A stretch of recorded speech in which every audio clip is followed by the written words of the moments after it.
आज जिस विषय पर हम चर्चा कर रहे हैं कि क्या स्टार पावर काम आएगी बीजेपी या फिर एनडीए गठबंधन के बिहार के अंदर। बहुत स्वागत है मैथिली आपका न्यूज़ 18 पर। नमस्कार, धन्यवाद। तो शुरुआत में सवालों की करूं, लेकिन पहले मैं पूछ लेती हूँ, शुभकामनाएं अभी दे सकते हैं आपको या थोड़ा रुक के? शुभकामनाएं दे दीजिए, उसकी जरूरत पड़ेगी आगे। अच्छा, आगे जरूरत पड़ेगी। हाँ, अभी ऑफिशियल अनाउंसमेंट नहीं हुआ है, हम सब उसका वेट कर रहे हैं, लेकिन काफी कन्विंसिंग रहा है पिछला 4 दिन। चलिए, तो बहुत बस बहुत सब बधाई हो आपको, आगे के लिए शुभकामनाएं। एक नए सफर की शुरुआत आप कर रही हैं। उम्र बहुत कम है और हमेशा से चर्चा भी रही है, लेकिन इतनी छोटी सी उम्र में आपने एक लोक गायक के तौर पर जो छवि बनाई है, उसके बाद अब राजनीतिक सफर, तो यहां पर भी उम्मीदें बहुत बढ़ जाती हैं कि मैथिली ठाकुर इतनी कम उम्र में राजनीति में आई हैं, यूथ आइकन हैं, एक अलग तरह की उनकी पहचान है, तो वो क्या करेंगी राजनीति में आके? बहुत सारी बातें हैं जो अभी पिछले 4 दिन से मैं प्रोसेस कर रही हूँ। हम्म। मेरे अंदर ये हिम्मत तब आई जब मैं अभी 4 दिन भी नहीं, 2 दिन हुए हैं मिले हुए मुझे नित्यानंद राय जी और साथ ही साथ विनोद तावड़ी जी। दोनों एक ही साथ अच्छा, मिले हैं पहला मुझे फोन किसका स्पेशली। आया आपको? मुझे उन्होंने बुलाया मिलने के लिए, तो ये बहुत अच्छा लगा मुझे। तो जब हम पटना गए, उनसे मिले, तो 30 मिनट लगातार हमने बात की, जिसमें बिहार के बारे में बहुत सारी बात करी। तो मुझे काफी कन्विंसिंग लगा जिस तरीके से वो मुझसे बात कर रहे थे, मेरे पिताजी से बात कर रहे थे और बिहार के बारे में चर्चा कर रहे थे। और हम लोग काफी पर्सनल भी हो गए बात करते करते, कि हम लोगों ने खुद क्या झेला है, क्या प्रॉब्लम्स रही है और कैसे हम लोग अपनी सोसाइटी को पे बैक करेंगे, अपने क्षेत्र के लिए कैसे उसके डेवलपमेंट में कैसे हिस्सा लेंगे। तो बहुत सारी बातें ऐसी थी जो मुझे कन्विंसिंग लगी और फिर मैंने उस दिन मन बनाया कि अब मैं पूरी तरीके से तैयार हूँ। तो ये पहला प्रस्ताव या ये पहला वाक्य किसने आपके सामने रखा कि क्या आप चुनाव लड़ेंगी मैथिली, क्या एक्टिव पॉलिटिक्स में आएंगी मैथिली? ऐसा ऐसी बस चर्चा चल रही थी कि अगर ऐसा हो तो क्या आप तैयार हैं। तो कहीं ना कहीं वो विचारधारा मेरी भी बन रही थी धीरे धीरे धीरे। लेकिन जब मैंने उन दोनों को उस दिन अपने मन की बात बताई और उन्होंने जब मुझे काफी ज्यादा हिम्मत दी, तो मैं बहुत श्योर हो गई हूँ कि अगर मुझे मौका देते हैं तो मैं पूरे जोर के साथ उतरूंगी। अब तक किस किस से मुलाकात या फिर पार्टी हाईकमान से भी क्या फोन पर कोई बात हुई है आपकी?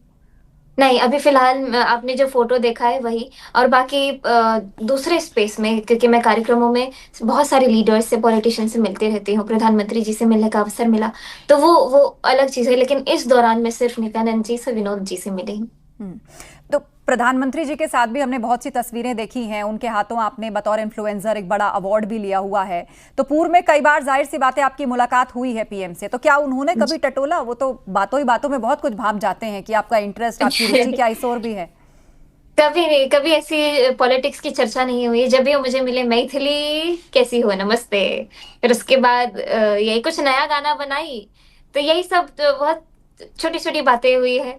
तो लेकिन मेरे फेवरेट लीडर वो बहुत समय से है, क्योंकि जब से उनको मैंने बोलते हुए सुना है, जब से मेरी पॉलिटिकल समझ हुई है, जब से मैं पॉलिटिकली अवेयर हुई हूँ कि मेरे साथ, मेरे सोसाइटी में क्या हो रहा है, मेरे आसपास के लोग और पॉलिटिक्स में क्या चल रहा है बेसिकली।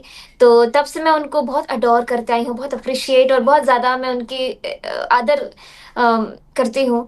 और जिस तरीके से वो लगातार 2 घंटे मंच पे आकर के बोलते हैं और 1 सेकंड के लिए भी कोई इंसान बोर नहीं होता है, तो ये काफी चीजें छोटी मोटी है जो मुझे लगातार बहुत स्ट्रांगली प्रभावित करती हैं और उनकी तरफ खींचती हैं।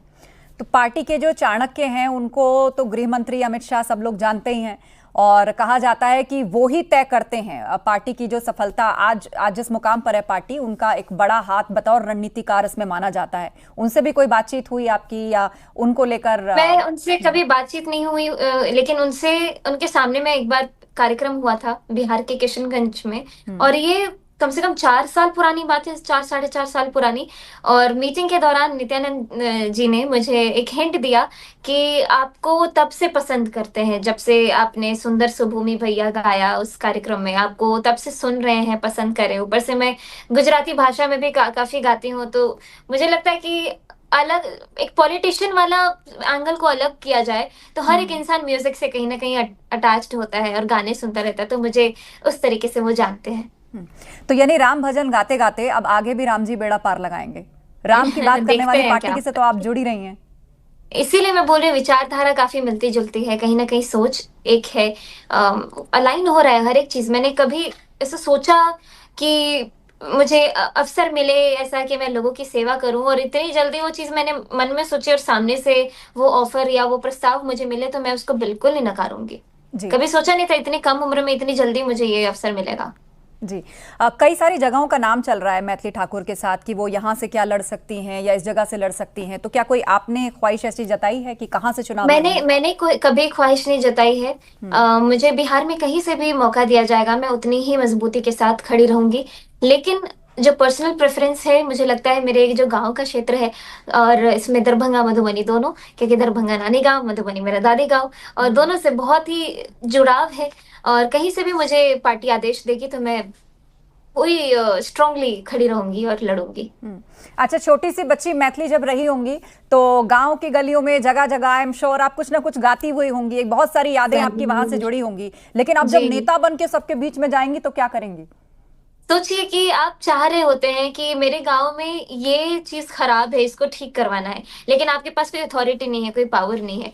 तो ये अब बदलाव होगा जब मैं खुद दिल्ली छोड़ करके गांव में रहना शुरू करूंगी, अपने लोगों के बीच में रहूंगी, अपने लोगों की बातें सुनूंगी, उनकी समस्याएं सुनूंगी, और उस पे एक्शन लेने के काबिल रहूंगी, योग्य रहूंगी। तो ये सोच के ही मुझे बहुत खुशी मिल रही है कि फाइनली अब मैं अपने कंफर्ट जोन, जो मैं बोलती हूँ कि बहुत बहुत अच्छी चल रही है मेरा जीवन जो चल रहा है अभी। बहुत सारे लोग के कमेंट्स में मैंने पढ़ा कि क्यों आप संगीत को छोड़ करके इसमें जा रहे। सबसे पहली बात, संगीत को मैं कभी नहीं छोड़ रही हूँ। मेरा गला हमेशा मेरे साथ रहेगा, मैं आजीवन गाते हुए रहूंगी, और रियाज मेरे हाथ की चीज है। और अगर मुझे ये मौका मिल रहा है तो इस मौके को मैं गंवाना नहीं चाहती हूँ। अपने गांव में एक एक स्ट्रॉन्ग पर्सनालिटी बन के रहना चाहती हूँ, ताकि मुझे देख करके जो हमारा यूथ है वो इन्फ्लुएंस हो। सबके मन में जो ये पॉलिटिक्स को लेके एक विचारधारा है कि ये बहुत टेढ़ी चीज है, सीधी बात होती ही नहीं है, पॉलिटिक्स ये है वो है, लेकिन अब उसका एक एक नया डिस्क्रिप्शन बने कि पॉलिटिक्स को लीड करने के लिए औरतें भी उतनी ही मजबूती से आ रही हैं, यूथ भी, हमारे जो कम उम्र के जो 25 26 27 साल के लोग हैं वो भी उतने ही मजबूती से आगे खड़े हैं। जी। मैथिली, आज जेनजी की बात बहुत होती है, मैं किसी आंदोलन का जिक्र नहीं कर रही, लेकिन जेनजी की बात होती है, सब कहते हैं कि ये तो बिल्कुल अलग ही जनरेशन है, इनके ओपिनियंस बड़े अलग हैं, बहुत स्ट्रांगली बातों को रखते हैं लेकिन आलसी भी हो जाते हैं, बहुत जल्दी इनको बहुत कुछ बड़ा चाहिए होता है। तो आप भी लगभग इसी जनरेशन से बिलोंग करती हैं? जरूर, मैं इसी जनरेशन की हूँ, लेकिन वही है कि हर एक इंसान का एक इंडिविजुअल जर्नी देखा जाए। आपने मुझे बड़े होते हुए देखा है, मेरे परिवार को बड़े होते हुए देखा, हम तीनों भाई बहन को देखा है। तो आप एक अंदाजा लगा सकते हैं कि हम लोग किस माइंडसेट के साथ काम को लेकर के चल रहे हैं। एक बार कोई डिसीजन ले लिया तो उसके साथ टिक करके रहना, ये मुझे लगता है ये बहुत सारे लोगों की कमजोरी होती है। कोई एक चीज को लेकर के पकड़े रहना, उसको लेके अंत तक चलना, ये मुझे लगता है बहुत सारे लोग इस पे चल नहीं पाते। लेकिन मुझे लगता है कि ये मेरी ताकत है। अगर मैं सोच लेती हूँ कि मुझे ये काम करना है, तो भगवान भी उस चीज को वैसे अलाइन कर देते कि वो काम हो जाए।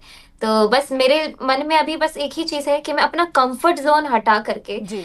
जो मेरा लाइफस्टाइल है, आराम से कहीं फ्लाइट से उड़ करके जाओ, परफॉर्मेंस दो, और फिर वापस घर को आओ, तो ये बहुत बहुत अच्छा चल रहा है सब कुछ। लेकिन मैं इससे भी बाहर निकल करके अपने लोगों के लिए अब काम करना चाहती हूँ। मतलब कि अब आप जो है वो ग्राउंड पर पसीना बहाने के लिए तैयार हैं? बिल्कुल। अच्छा, कल को अगर विधानसभा में आप पहुंचती हैं, चुन करके जाती हैं, और आगे अगर आपको संसद में भी जाने का मौका मिलता है, जेनजी से आप बिलोंग करती हैं, तो ऐसे कौन से मुद्दे हैं या कौन सी ऐसी बातें हैं, क्योंकि आपकी भी एक जर्नी रही है, बिल्कुल बिहार के एक छोटी सी जगह से आप आज पूरी दुनिया में जाकर भारत के उस सभ्यता को, भारत की उस संस्कृति को दिखा रही हैं, तो कौन से मुद्दों को आप रखेंगी? या आपको ऐसा लगता है कोई मुद्दा ऐसा है जो अभी तक हाउस में आया नहीं, क्योंकि इतने दशकों से हम रोटी कपड़ा मकान की बात करते हैं, लेकिन क्या उससे आगे की भी कोई बात ऐसी है जो आज महसूस होती है या उसको रखा जाना जरूरी है? बहुत सारी ऐसी चीजें हैं, क्योंकि हम लोग बेसिक बेसिक मोटा मोटी चीज की बात तो कर ही लेते हैं। जी। हालांकि ये वो टॉपिक है जो मैं, जब ऑफिशियल अनाउंसमेंट हो जाए तब आप लोगों के पास आकर के मैं ये सारी बातें बोलना चाहूंगी। लेकिन अगर एक बहुत संक्षिप्त रूप से बोला जाए, तो मोटा मोटा चीज के बारे में बहुत लोग बोलते हैं, काम करते भी हैं, लेकिन मैं चीजों को थोड़े अलग पर्सपेक्टिव से देख रही हूँ। मैं जानती हूँ कि हमारी उम्र के जो लोग हैं वो किस मानसिकता के साथ चीजों को देखते हैं, समझते हैं। वो बहुत ही डिफरेंट स्टाइल से सोचते हैं। जैसे आपने जेंजी की बात की, हमारे लिए जरूरी ये है कि हमको सुना जाए, हमको वो तवज्जो दी जाए। ये सोचे कि नहीं कि ये तो, अरे ये तो छोटा है, इसका इसका तो बात का कोई वैल्यू नहीं है, ये काफी चीजें होती है जो हम लोग अपने आसपास बड़े लोगों के मुंह से सुनते हैं। एक तो वो चीज है, दूसरी चीज है sense of freedom, sense of security. और दूसरी ये चीज है कि जो बिहार से जितने लोग बाहर गए, जिसमें कि मैं भी हूँ, ये शुरुआत हुई मेरे पिताजी के थ्रू। पापा के पास गांव में सब कुछ है, सब कुछ था उस समय तो और ज्यादा था, लेकिन वो सब छोड़ करके एक झुग्गी में जीवन शुरू करना दिल्ली में आकर के, और उसी में हम लोग भी हुए। तो हमको गांव भेज देना ताकि हम लोग बचपन हमारा ठीक ठाक बीत जाए, खाने पीने को पेट भर के मिले। फिर वापस जैसे ही 7 साल के हुए तो दिल्ली आए, ताकि अब काम करना शुरू करना है, सीखना शुरू करना है। तो ये जो चीजें हैं, कहीं ना कहीं हम सभी लोग बहुत ज्यादा बुरी तरीके से प्रभावित हुए हैं। तो बहुत सारी चीजें हैं जो मैं चाहूंगी कि इस पे मैं आपसे आराम से कभी जिक्र करूं, बातचीत करूं। डेफिनेटली मैं अब जब आप एक बार अनाउंसमेंट होगी तो मैं आपका जरूर इंटरव्यू करना चाहूंगी मैथिली, और मैं जानना चाहूंगी कि आपके एक्चुअली ओपिनियंस और व्यूज क्या हैं यूथ को लेकर, आप किन बातों और मुद्दों को उठाना चाहती हैं। लेकिन हमने देखा है कि जहां भी, मैंने एक बार आपको एयरपोर्ट पर देखा था, लखनऊ एयरपोर्ट की बात है, हम लोग भी अपने शो के लिए वहां पर जा रहे थे और आप भी विद फैमिली वहां थी, आपके पिता आपके साथ थे, दोनों भाई। हमने देखा हमेशा आप 3-4 लोगों की फैमिली जो है वो एक टीम की तरह नजर आती है। लेकिन अब जब आप एक्टिव पॉलिटिक्स में आ जाएंगी, किसी भी वक्त आपकी डोर बेल बजेगी, कोई भी अपनी शिकायत लेकर के आएगा, तो वहां मैथिली अकेले जाएंगी, कार्यकर्ताओं के साथ जाएंगी, क्या वहां परिवार की क्या भूमिका रहेगी? मैं हर तरीके से तैयार हूँ। मैंने ये सब पहले ही सोच लिया, जो अभी आप बता रही हैं ये सब मैं इमेजिन करके अभी आज आपके सामने मैं बैठी हुई हूँ कि क्या वर्स्ट से वर्स्ट क्या हो सकता है, कितनी बड़ी चैलेंजेस हो सकती है मेरे सामने, और मैं हर एक चीज को फेस करने के लिए तैयार हूँ। तो अभी तक कभी जैसे देर हो जाती है काम के दौरान, या कहीं गए हैं अपने फ्रेंड्स के साथ, या वापस आने में तो थोड़ा पापा मम्मी की तरफ से रहता है ना कि भाई बहुत लेट हो गया है, तो क्या अब वो भी आपको ये फ्रीडम देने के लिए तैयार हैं? उनका भरोसा, एक उनकी फीलिंग ऑफ सिक्योरिटी कि हाँ अब इसके जीवन की बागडोर उसके हाथ में दो, ये राजनीति में कुछ करना चाहती है तो हम इस पीछे मामले हैं। में मेरा लाइफस्टाइल बिल्कुल ऑपोजिट रहा है कि जहां जाऊं एटलीस्ट कोई ना कोई परिवार का मेरे साथ होता है। दोस्ती ऐसी है नहीं कि मैं फ्रेंड्स लोगों के साथ हैंग आउट कर रही हूँ, लेकिन अब मेरा जीवन कंप्लीटली ऑपोजिट होने वाला है, और इसको लेकर के हम चर्चा भी कर रहे थे कि अब कैसे मैं रहने वाली हूँ। तो पापा तो पूरी तरीके से सपोर्ट में है, मेरे पूरे परिवार के लोग मेरे साथ खड़े हैं। आगे जैसे भी जो भी होगा हर चीज को फेस करने के लिए मैं तैयार हूँ। ये तो बहुत छोटी मोटी चीजें हैं। जी, कभी किसी राजनीतिक आइकन को आपने फॉलो किया है, किसी महिला नेत्री या फिर किसी ऐसे नेता को देखकर जिनसे इंस्पायर होते हैं, जिनकी बातें हमें अच्छी लगती हैं, बतौर स्टूडेंट या आप छोटी रही हों, या हाल ही में अब प्रधानमंत्री मोदी का नाम तो आपने लिया, लेकिन क्या किसी और ऐसे नेता मैंने से उनको inspire हैं? एक्टिवली देखा है। जब से मेरा पॉलिटिकल अवेयरनेस मैंने डेवलप किया है, जब से वो समझ आई है, तब से मैं प्रधानमंत्री जी को देख रही हूँ।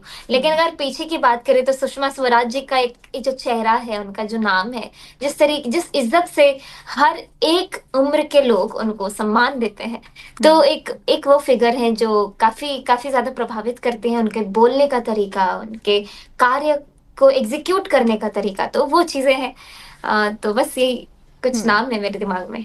जी, अब बिहार में आप एक्टिव पॉलिटिक्स करेंगी तो यहाँ तो बहुत कुछ चलता है, मुद्दे के साथ साथ ओबीसी पॉलिटिक्स हम देख रहे हैं कितने चरम पे है, बहुत सारी राजनीति में समीकरण जो होते हैं उनसे जूझना पड़ता है, तो उस सब के लिए बहुत एक समझ, एक अनुभव की आवश्यकता होती है। तो इसके लिए मैथिली ठाकुर कैसे तैयार कर रही हैं अपने आप को?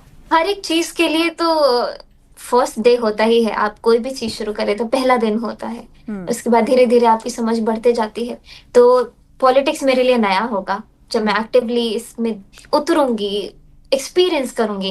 इसीलिए मैं चाहती हूँ कि मुझे मेरे गांव का क्षेत्र अगर मिले तो मेरे लोग मुझे बहुत सिखाने में हेल्प करेंगे, और आगे आगे देखते जाएंगे कि मेरा करियर कैसे इसमें डेवलप होता है, कैसे मैं लोगों की सेवा करने में सक्षम रहती हूँ। लेकिन मुझे खुद पर बहुत भरोसा है, मैं चीजें जल्दी सीखती हूँ और जल्दी अपनाती हूँ। इसीलिए लोगों का प्यार जो है वो लगातार मुझे भर भर के मिलते जा रहा है। मुझे बहुत सारे SMS कॉल्स आ रहे हैं, बहुत सारा अप्रिसिएशन मैसेज आ रहा है, सपोर्ट मिल रहा है लोगों का।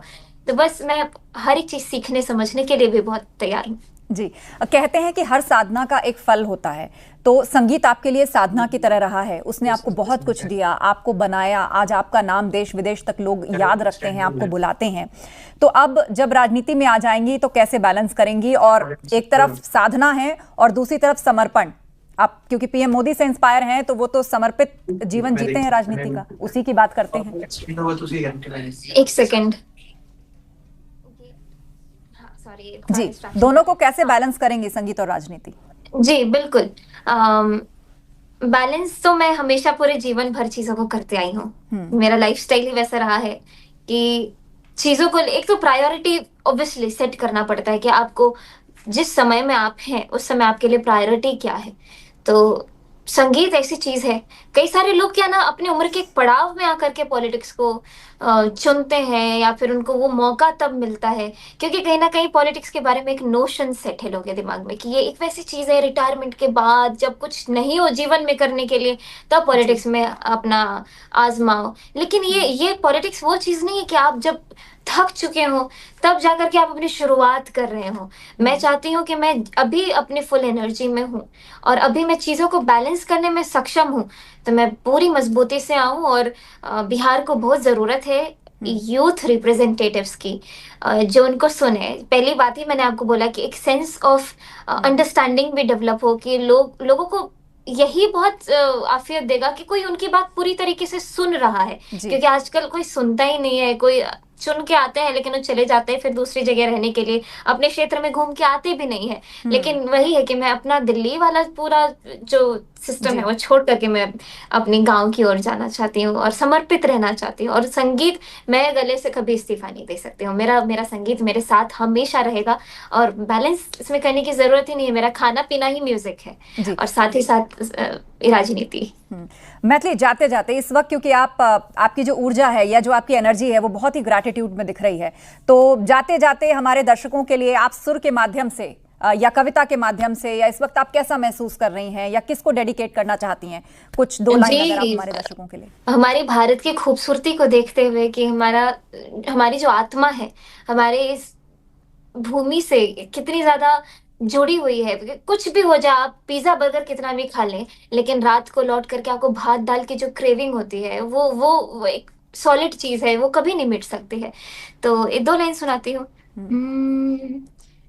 सुंदर सुभूमि भैया भारत के देशवासी, सुंदर सुभूमि भैया भारत के देशवासी, मोर प्राण बसे हिम खोहरे पटोहिया, मोर प्राण बसे हिम खोहरे बटोहिया। चलिए, बहुत बहुत धन्यवाद और ढेर सारी शुभकामनाएं मैथिली ठाकुर आपको। धन्यवाद।